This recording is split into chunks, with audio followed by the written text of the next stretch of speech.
taking a risk in your life is a sin, so therefore I went into entrepreneurship. Of course, in the motivational sessions, I am a motivational speaker like him. I speak in the corporate. I'm a failed entrepreneur. I set up unit, I lost, and I am proud to say I am a failed entrepreneur because now today I am declaring from the forums saying failure is an option, fear is not. So I wanted to tell the younger generation only the successes are in the public domain. The failures are to be in the public domain. As an entrepreneur, we create a business model, we create a value, and we share this in the name of IPO. As an author, we share our experience. It is not IPO, it is EPO, experience and offer. We share our experiences, whether it is success or failure, and we try to share the knowledge with them. So I thought for the younger generation, even the slightest failures, it upsets them. You can design a process, you can design a strategy, but you cannot design the outcome. So focus on the roots and not on the fruits. So try to chase your passion, but at the same time, try to accept the outcome as it unfolds.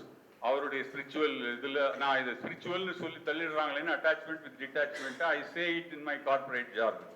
So you will have to chase your passion, but at the same time learn to face the outcome as it unfolds. So அதனால failure வந்து எல்லாரும் பயந்துட்டு younger generation. I meet a lot of younger generation. The slightest amount when the deviation is there from the results as against their expectations, they get upset so fast. No. அதனால தான் நான் motivational ஸ்பீச்சுங்கிறதே விட்டுட்டு அவர்கிட்ட சொன்னேன். Motivational speeches, we always say, try to pep up the people, energize the people and all that. But the same guy who attended motivation, the next class, he comes and asks me, sir, you said all these things we followed, but still there are a lot of failures and bottlenecks we have to face, sir, he said. So then I realized I changed myself from a motivational speaker to an awakening speaker. We can awaken the souls. What we have to make the younger generation feel is that the life may crown you or crucify you on a cross. The world recognizes the performance and not passion. Failure is a taboo in many societies. In US venture capitalists, first question they ask is, have you ever failed in any projects? If you say yes, then they move on. In Japan or India, failure is a social stigma. When I failed on my corporate venture, even my father could not go to the social functions. He will go to a marriage. This is a brilliant son. Why did he take entrepreneurship and failed in his project? And for 1 month, his mood will go off. So the failure is a taboo in this society. So therefore, I wanted to tell the failure is an option, but fear is not. Don't try to navigate on the shallow waters. Take a risk. Not taking a risk in your life is a sin. So these are the things I thought I could take it up with the public. Therefore, I transformed from an entrepreneur and took up writing.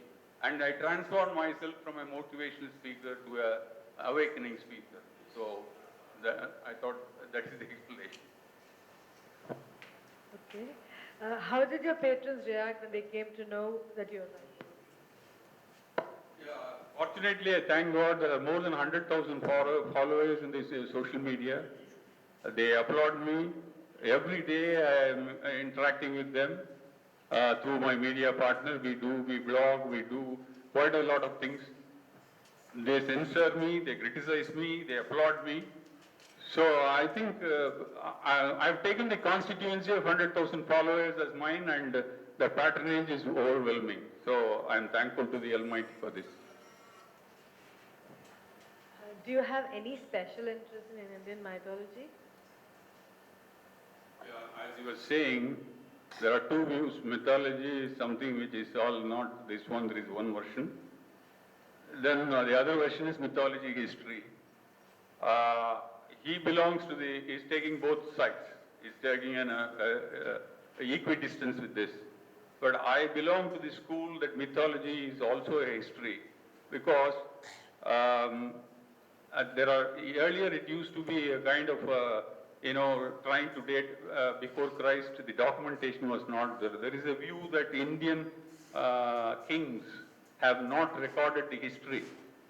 But there is a view coming from our own philosophy When Alexander came to India, the historians traveled with them. If you think of Yuan Swang and all, they all travel with the king. Whereas in many of the kings, in our philosophy, ஜனனம் என்பது ஒரு சம்பவம், மரணம் என்பது ஒரு சம்பவம். கருவறையிலிருந்து கல்லறை வரை நடப்பது ஒரு சம்பவம். அது சரித்திரமா சகாப்தமா என்பதை நாளைய உலகம் சொல்ல வேண்டும், நான் சொல்லக்கூடாதுன்னு அப்படிங்கிற பிலாசபியில போனது. அப்படிதான் many Indian kings followed that. So அதனால the history record ஆனதுனால இப்போ I believe my grandfather, I believe my father, more than 7 generations I don't believe in சொல்றது வந்து it is like you're disowning your own people. There are certain theories, for example in US certain theses have established, for example Mahabharata, I will share with you sir. There are two theories. One is it's all scientific evidence. There is, if you YouTube, if you go, there is one Mr. Sanjay Sanyal, who is an Asian Institute of Management, who is an economist from Indonesia, who speaks quite a lot on this. Scientific evidence means we should accept, otherwise we should not accept the history. Now, there is one Dr. Rao who has done an extensive work on marine archaeology, and then he came out about 10 years back, he came out with in the paid Dwaraka, in the Dwaraka below the sea, they have located several the pillars, etc. The descriptions, what he defines, is almost equal to the way they define they describe the kingdom of Krishna in Bhagavad. So there is a marine archaeology driven scientific establishments have been made, and they were able to link the dates of Mahabharata based on when that got sunk. This is one side. The other school, there are confirmed theses in US.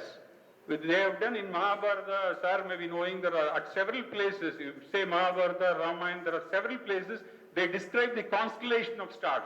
Say Mahabharata War 9, and they say this is Sukla Paksha, then they say this kind of constellation of stars is defined. 3 eclipses came, which is unique, and all that. Now they did a computer software by which they recreated the whole constellations, and then they tried to arrive at what could the date be. So then they went back and they defined the Mahabharata war happened in the year 3063 BC, and it started in November based on the various references, and they connected it to the astronomical software.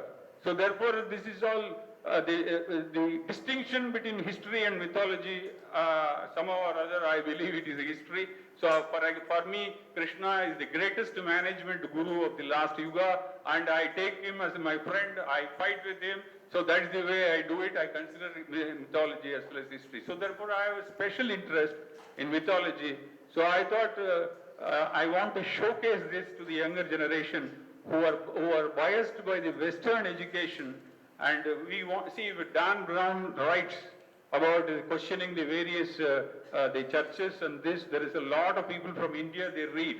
And he is talking about the clues, and he's talking about, it's all about the Western, this one. Whereas our culture has got millions and millions of years backwards. I thought, why not we take, as he was saying, why not we address this Indian mysteries and this one. That's the reason I took more interest in mythology and tried to showcase these mythological characters in my own way.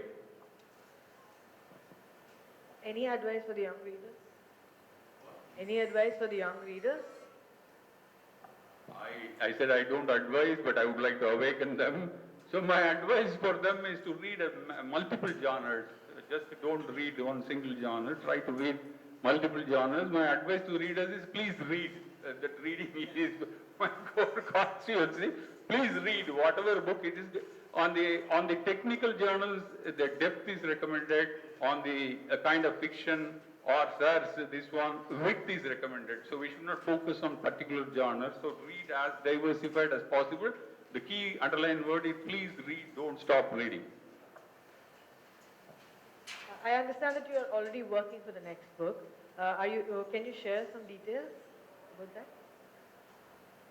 Yeah, there are more than 9 more books to come. The next book is titled The Conquest of the East, The Royal Crown Returns. This is in the period of Rajendra Chola. I think it is 1000 AD. He has just completed 1000 years. Recently they have the Kumbhabhishekam of Gangagunda Cholapuram. Rajendra Chola is completed 1,000 years. Last year there was a celebration. And Balakumaran has done an extensive work on Gangaykonda Cholapuram of some 4 volumes. But there are certain mysteries I have identified in that period. My warrior in his next birth will be the commander-in-chief of a navy army. There are certain mysteries in the period. For example, some of them I share with you is Rajendra Chola's father, Rajaraja Chola, his brother Aditya Garigal. He was supposed to be the crown prince, was supposed to be the king, and at the age of 18 years he was killed. But who killed him is still a mystery. Kalki gave his own version. Balakumran gave his own version. As I said, history is a mystery. Each one has its own way of interpretation. Still, it's a mystery. Similarly, there is a version within historians. There is a contradiction. Rajaraja Chola's Samadhi today is in a highly dilapidated condition near Papanasam in south, whereas Rajendra Chola is near Kanjipuram. It is in a good condition. Why this such a celebrated king, Rajaraja Chola's Samadhi is in such a dilapidated condition? There is a view that Sri Lankan spy has pushed him from the Bragadishwara temple in the 8th floor, and he died in the temple itself. The inauspicious death will not have a ceremonious burial as per Chola culture. There is a view which is disputed by the historians. That's why he was killed, not his natural death. There are alternate views. There is still a mystery on that. Similarly, Rajendra Chola is called the South Indian Alexander. Unfortunately, there are many books in the Tamil literature. If I go out of Tamil Nadu and we talk about the English fictions, nowhere they addressed any Tamil king, and such a ceremonious king was addressed in the English fiction. So I thought I will take it forward and try to, there are beautiful authors, many authors have written, fantastic authors we had, but unfortunately it's not showcased. Many people don't know about this. He is called the South Indian Alexander, who conquered up to Indonesia. How come such a landlocked country produces a king and he develops such a great navy? How did he do that? Similarly, Rajendra Chola brought a Sri Lankan king. He defeated him, a king called Mahibalan, and he kept the king right under his nose in front of his palace and in prison for 12 long years when Mahibalan died. Why such a great animosity on him? Is it because his father was killed by him? Is a mystery again. And similarly, Rajendra Chola shifted his capital from Gangaykonda Cholapuram from Tanjavur. Tanjavur was more than 5 generations. It was the capital from the time from the Chola Empire. Vijayalaya installed the Tanjavur. Why he shifted the capital? Was it a political or is it anything else? And why Gangaykonda Cholapuram? It's a replica of the Tanjavur Bragadishwara temple. Why such a temple within a short distance? Is it an ego or is it something else? These mysteries go on. So, as usual, I try to connect link the seemingly unconnected dots and trying to give my own perspective. So the book is called The Conquest of the East, Royal Crown Returns. The hero, Surya, is the hero like Rudra here. Surya was born to answer the seemingly unconnected dots. So the book is The Conquest of the East, Royal Crown Returns. Most probably by the same time next year we will sit on this launch. Thank you, sir. So now the floor is open for questions. Yeah, Dr. I agree with Shankar over here too. So I just would like to understand. You have chosen Mahabharat there, and now you have chosen Alexander there, and the next book you are saying that Chola. What is the thought process behind choosing such occurrences in the history? What motivated you to choose this? Yeah, it's not you're asking me what is the vision of the series. So it's twofold, as he is already inferred. Number one is the younger generation. I want them. Failure is also a part of your life. It's like the day and night. The failure is a part of the success. So there are the heroes whom I am describing. They make the greatest impact, but they were not able to avail the fruits of it. But it does not mean, it doesn't deter them from doing the version. So Therefore, you chase your passion, but learn to face the outcome as it unfolds. So I wanted to document that one. Second thing is, we are one of the ancient civilizations which has got the longest unbroken civilization. We are one of the longest unbroken civilizations. Now we have got many heroes. Many of them were not brought into prominence, and our history, in my view, which there are a couple of other people whom I share with. So we feel that the history was written by British eyes. So many heroes. For example, one of the heroes with whom I will be talking about, the Hemu, the book is called, title is going to be The Brahmin Warrior. He is almost united India as a commander-in-chief before Alauddin Khilji. And I am going to talk about the Martanda Varma. There was 1773, a small kingdom from the Malabar region. He almost destroyed the great Dutch naval forces, and that's why he could delay the onslaught of the East India Company. These have not been showcased in the history. So I want to take to the audience that we also have, otherwise they read Dan Brown, they did this, they did that. We ourselves on our own soil, we have several mysteries, we have seen interesting things that have happened. So in order to take them along, so I thought I will take it from 3053 BC to 2008, because my this one is a cyber warrior who dies in this one. So therefore, my idea is to take it across to them. The other one I want to share with you is, see, when there is what is called as the genre fatigue. Somebody who is specializing on the contemporary love, he keeps on writing, after some time the genre fatigue arises. Somebody only on mythology, there is a mythology fatigue arises. History. So an author should not try to limit himself to a genre. So I thought by giving me a complete range of this period, I'll be focusing, for example, this book is focusing on the great hunt and the kind of crime within the kingdom. Whereas next book, Rajendra Chola, is going to talk about the sea piracy. The book is going to talk about the cross-country